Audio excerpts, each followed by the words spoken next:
And sir, you're Larry Fletcher Jr.? Yes, ma'am. And Mr. Fletcher, in cause number 25, DCCR 0838,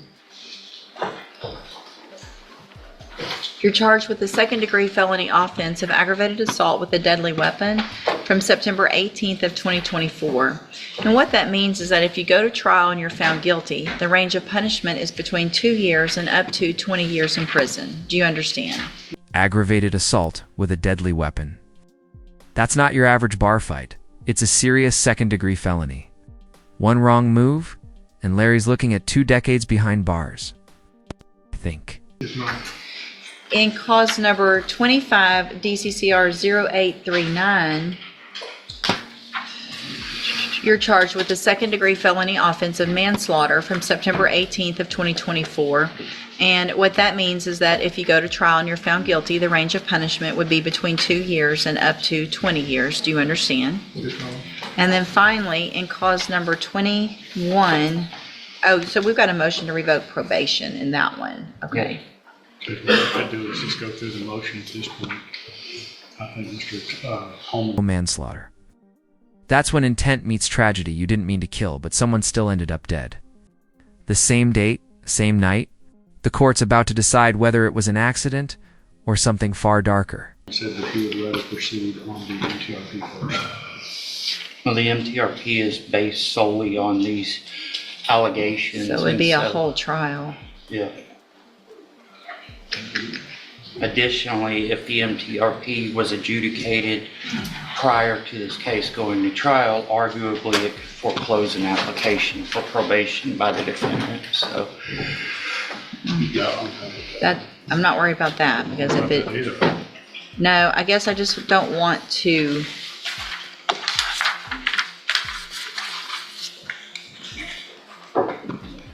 What level offense is that possession? Hold on a second, let me go back here.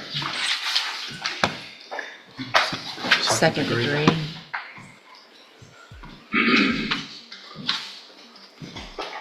Where's Mr. Coleman I'm upstairs. to get ready?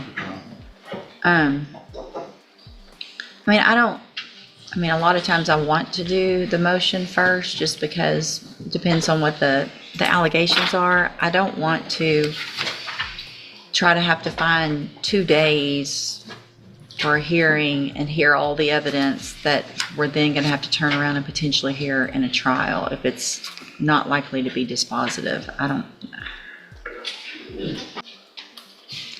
Yeah, on this one, I don't know that makes judicial economy sense. So what I'm inclined to do is set those for trial. But let me do this. It looks like the state has offered you in those 2 cases an 8. Time, the judge basically says, why run 2 trials when one will do the job? Efficiency matters, especially when every hearing burns through taxpayer money in courtroom hours. 18-year term in prison. Mr. Fletcher, I have a plea bargain rejection that has your signature on it showing that. And that would be 18 years in each of those cases to run concurrently. Is that your understanding of what their offer is? Yes, ma'am. And you understand if you go to trial again and you're found guilty, the range of punishment can be up to 20 years in prison. Do you understand? Yes, ma'am. Larry just turned down 18 years. Bold or reckless? When you're facing 20, rejecting 18 means you're betting the jury will believe your story. Would you roll those dice? I do want to go ahead and do this, and then let's go through the motion. I do want to get pleas of true or not true on that motion, and then what I'll do, Mr. Wilkerson, is get with you and Mr. Coleman in the next week or so. He's got a trial this week that he's getting prepared for, and I will make a decision on whether or not I'm going to go forward on the motion or if we're going to set those cases for trial first. But I want him to be able to have at least his argument in that, so we'll do it that way. So let me go through and find the motion real quick.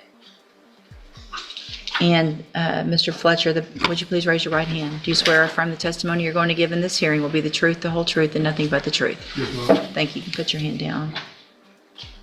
So in cause number, there we go, 21-37809.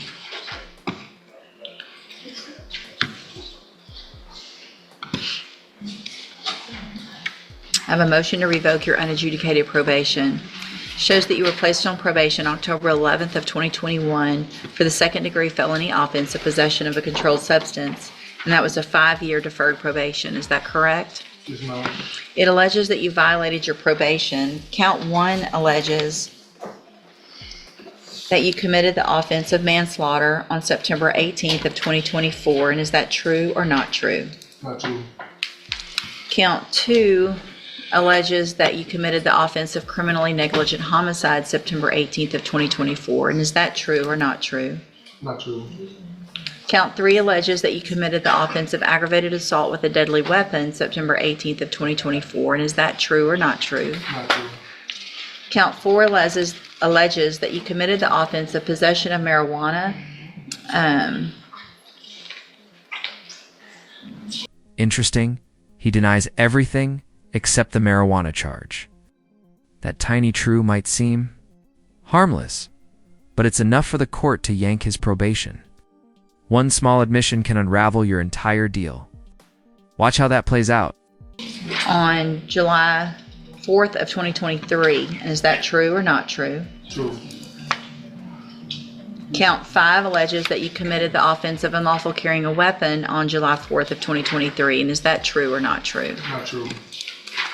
All right, did you enter your plea of true to count 4 freely and voluntarily? Yes, ma'am. And did you plead true to that count because it's actually true? Yes, ma'am. All right, then I'm going to find that you entered your plea of true to count 4 freely and voluntarily, find that count true, find sufficient evidence to find you guilty and revoke your probation. However, what I'm going to do is reset this for now.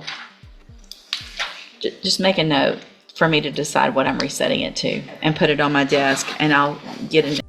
So probation revoked, but sentencing's on hold. Translation: Larry's fate hangs in limbo. He's technically guilty of violating terms, but not yet locked away. The next move depends on what the prosecution digs up next. This courtroom chess game is far from over. An email or a call, Mr. Wilkerson, with you and Mr. Coleman within the next couple of days, and we'll figure out if I'm going to set it for a hearing and what amount of time that would need on the motion, or if I'm going to set it for trial on the new cases first. Okay. All right?